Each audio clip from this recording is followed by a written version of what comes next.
S ಇನ್ನು CM DCM breakfast meeting ವಿಚಾರವಾಗಿ ಯಾದಗಿರಿಯಲ್ಲಿ ಸಚಿವ ಶರಣಬಸಪ್ಪ ದರ್ಶನಾಪುರ್ ಅವರು ಹೇಳಿಕೆಯನ್ನು ನೀಡಿದ್ದಾರೆ. ಇದಕ್ಕಿಂತ ತಿಂಗಳು ಮೊದಲು ಸಚಿವರಿಗೂ ತಿಂಡಿ ಪಾರ್ಟಿ ಮಾಡಿದ್ರು. ಸಚಿವರೆಲ್ಲರಿಗೂ ಕೂಡ ಒಂದು ತಿಂಗಳು ಮೊದಲೇ ಪಾರ್ಟಿ ಮಾಡಿದ್ರು, ಊಟ ಮಾಡಿ ಬಂದೆವು. ಆವಾಗ ನಮ್ಮ ಜೊತೆಗೆ ಯಾವುದೇ ಬದಲಾವಣೆ ಚರ್ಚೆ ಆಗಿಲ್ಲ. ಬಿಜೆಪಿಯವರ ತಾಟಿನಲ್ಲಿ ಹೆಗಣ ಬಿದ್ದಿದೆ, ಅದನ್ನು ಅವರು ನೋಡಿಕೊಳ್ಳಲಿ. ನಮ್ಮ ತಾಟಿನಾಗ ಬಿದ್ದ ಕೂದಲು ಯಾಕೆ ಹುಡುಕ್ತಾರೆ? ಕೆ.ಸಿ. ವೇಣುಗೋಪಾಲ್ ರಾಜ್ಯ ಭೇಟಿ ವಿಚಾರಕ್ಕೂ ಅವರು ಪ್ರತಿಕ್ರಿಯೆ ನೀಡಿದ್ದು, ಕೆ.ಸಿ. ವೇಣುಗೋಪಾಲ್ ಸುರ್ಜೇವಾಲಾ ಅವರು ನಿರಂತರವಾಗಿ ಬರ್ತಾರೆ. ಸುರ್ಜೇವಾಲಾ ಅವರು ರಾಜ್ಯ ಉಸ್ತುವಾರಿ ಇದ್ದಾರೆ, ಅವರು ಬರ್ತಾರೆ. ಯಾವ ಸಂದೇಶ ಹೊತ್ತು ಬಂದಿದ್ದಾರೆ ನಮಗೆ ಗೊತ್ತಿಲ್ಲ. ಸಿಎಂ ಮಂತ್ರಿ ಬದಲಾವಣೆ ವಿಚಾರ ಇದು ಸಮಸ್ಯೆ ಅಲ್ಲ, ರೈತರ ಸಮಸ್ಯೆಗಳು ಇದರಲ್ಲಿ ಏನೋ ವಿಶೇಷ ಇಲ್ಲ ಅಂತ ಸಚಿವ ಶರಣಬಸಪ್ಪ ಗೌಡ ದರ್ಶನಾಪುರ್ ಹೇಳಿದ್ದಾರೆ. ಪಿಎಂ ಮೋದಿಗೆ 75 ವರ್ಷ ಆಗಿದೆ, ಯಾವಾಗ ಹೊರಗೆ ಹಾಕ್ತಾರೆ? ಸಿಎಂ ಸಿದ್ದರಾಮಯ್ಯ ತ್ಯಾಗದ ಮಾತಿನ ವಿಚಾರವಾಗಿಯೂ ಕೂಡ ಸಚಿವ ದರ್ಶನಾಪುರ್ ಪ್ರತಿಕ್ರಿಯೆ ನೀಡಿರುವಂಥದ್ದು. ಸಿಎಂ ಸಿದ್ದರಾಮಯ್ಯ ಅವರು ಈ ಹಿಂದೆ ಇದು ನನ್ನ ಲಾಸ್ಟ್ ಚುನಾವಣೆ ಅಂದಿದ್ದಾರೆ. ಚುನಾವಣೆ ಸ್ಪರ್ಧೆ ಮಾಡುವುದು ಲಾಸ್ಟ್ ಅಂತ ಈ ಹಿಂದೆನೇ ಹೇಳಿದ್ದಾರೆ. ಸಿದ್ದರಾಮಯ್ಯ ಅವರಿಗೆ ಪಾಪ್ಯುಲಾರಿಟಿ ಇದೆ, ಹಾಗಾಗಿ ಯಾವ ಪಕ್ಷದಲ್ಲಿ ಕೂಡ ಸಿದ್ದರಾಮಯ್ಯ ಅವರಿಗೆ ಇರುವ ಪಾಪ್ಯುಲಾರಿಟಿ ಅರ್ಧ ಸಮಾನ ಇಲ್ಲ. ಸಕ್ರಿಯ ರಾಜಕೀಯದಲ್ಲಿ ಇರುತ್ತೇನಂತ ಹೇಳಿದ್ದಾರೆ. ರಾಜಕೀಯದಲ್ಲಿ ರಾಜಕಾರಣಿಗಳು ಪರಸ್ಪರ ಭೇಟಿ ಆಗ್ತಾರೆ. ವಿಜೇಂದ್ರ ಅವರಿಗೆ ಬಿಜೆಪಿ ರಾಜ್ಯಾಧ್ಯಕ್ಷ ಸ್ಥಾನದಿಂದ ತೆಗೆದ್ರೆ ಅವರು ಬಿಜೆಪಿಯನ್ನು ಬಿಟ್ಟು ಕಾಂಗ್ರೆಸ್ಗೆ ಬರಬಹುದು ಅಂತ ಸಚಿವ ದರ್ಶನಾಪುರ್ ಒಂದು ಸ್ಫೋಟಕ ಮಾಹಿತಿಯನ್ನು ಕೂಡ ಹೇಳಿದ್ದಾರೆ. ನಮಗೆ ಇದಕ್ಕಿಂತ ಮೊದಲು ಒಂದು ತಿಂಗಳ ಮೊದಲೇ ನಮಗೆ ಮಾಡಿದ್ರು. ಎಲ್ಲ ತಿಂಡಿ ಮಾಡ್ಕೊಂಡು ಊಟ ಮಾಡಿ ಬಂದೀವಿ. ಒಂದು ತಿಂಗಳ ಮೊದಲು ಮಾಡಿದ್ರು ನಮ್ಮೆಲ್ಲ. ಏನು ಚರ್ಚೆ ಇಲ್ಲ. ಬಿ ಜೆ ಪಿದವ್ರಿಗೆ ಏನು ಕೆಲಸ ಅದ? ಮೊದಲು ತಮ್ಮ ತಾಟ್ನಾಗ ಹೆಗ್ಗಣ ಬಿದ್ದದ್ದು ನೋಡ್ಕೆ ಅಂತ ಹೇಳ್ರಿ. ಮಂದಿ ತಾಟ್ನಾಗ ಕೂದಲು ಯಾಕೆ ಹುಡುಕಾಡ್ತಾರೆ?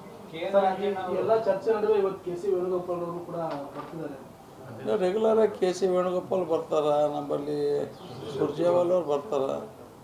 ಅದು ನಿರಂತರ ಅದ.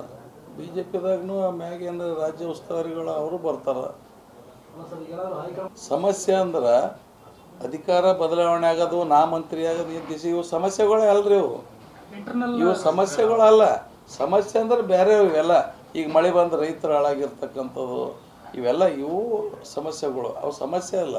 ಅವು ಯಾವುದೇ ಪಕ್ಷದಾಗ ಇದ್ದವ್ರಿ ಇಂಟರ್ನಲ್ ಇವು ಇದ್ದವು. ಈಗ ನರೇಂದ್ರ ಮೋದಿಗೆ 75 ವರ್ಷ ಆಯ್ತು, ಯಾವಾಗ ಹೋಗ್ತಾನೆ ಕೇಳ್ಬೇಕಲ್ಲ.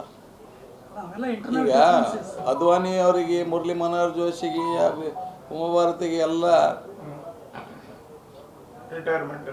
ಹೊರಗೆ ಹಾಕಿದ್ರು 75 ಆದ್ಮ್ಯಾಕ.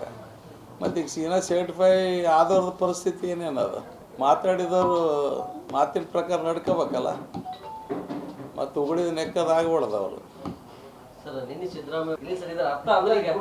ಅವ್ರು ಹೇಳ್ಯಾರ ಅವ್ರು ಮೊದಲನೇ ಹೇಳ್ಯಾರ. ಅದು ಲಾಸ್ಟ್ ಚುನಾವಣೆ ಅಂದ್ರೆ ಎಲೆಕ್ಟ್ರಲ್ ಸ್ಪರ್ಧೆ ಮಾಡ್ತಕ್ಕಂಥದ್ದು ಲಾಸ್ಟ್ ಅಂತ ಅವ್ರು ಹೇಳ್ಯಾರ. ಅಭಿಮಾನಿಗಳು ಒತ್ತಡ ಇರೇ ಇರ್ತದೆ. ಯಾಕಂದ್ರೆ ಇವತ್ತಿನ ಸ್ಥಿತಿದಾಗ ಕರ್ನಾಟಕದಾಗ ಈಸ್ ಎ ಅನ್ಡಿಸ್ಪ್ಯೂಟೆಡ್ ಲೀಡರ್. ಯಾವ ಪಕ್ಷದಾಗೂ ಕೂಡ ಬಿ ಜೆ ಪಿ ಆಗಲಿ ಜೆ ಡಿ ಎಸ್ ಆಗಲಿ ಇವ್ರಿಗೆ ಅರ್ಧ ಸಮಾನ ಲೀಡರ್ ಅಟ್ ಪ್ರೆಸೆಂಟ್ ಯಾರೂ ಇಲ್ಲ. ಪಾಪ್ಯುಲಾರಿಟಿ ಮೀಟ್ ಮಾಡ್ತಕ್ಕಂಥದ್ದಾಗಲ್ಲ. ಹಾಗಾಗಿ ಸಹಜ ಅದ. ಅಭಿಮಾನಿಗಳು ಎಲ್ಲರಿಗೂ ಇರ್ತದೆ. ಅಭಿಮಾನಿಗಳು ಇಂಟ್ರೆಸ್ಟ್ ಇರ್ತದೆ. ಪಾಲಿಟಿಕ್ಸ್ದಾಗ ಇರ್ತೇನಂತಂದ್ರೆ ಇಷ್ಟು ದಿನ ಆದ್ಮೇಲೆ ಪಾಲಿಟಿಕ್ಸ್ದಾಗ ಇರ್ತಾರೆ. ವಿಜಯೇಂದ್ರನು ಎಲ್ಲ ಬಂದು ಭೇಟಿಯಾಗಿ ಹೋಗ್ಯಾರ ಸಿದ್ದರಾಮಯ್ಯರಿಗೆ. ಎಲ್ಲರೂ ಒಬ್ರಿಗೊಬ್ರು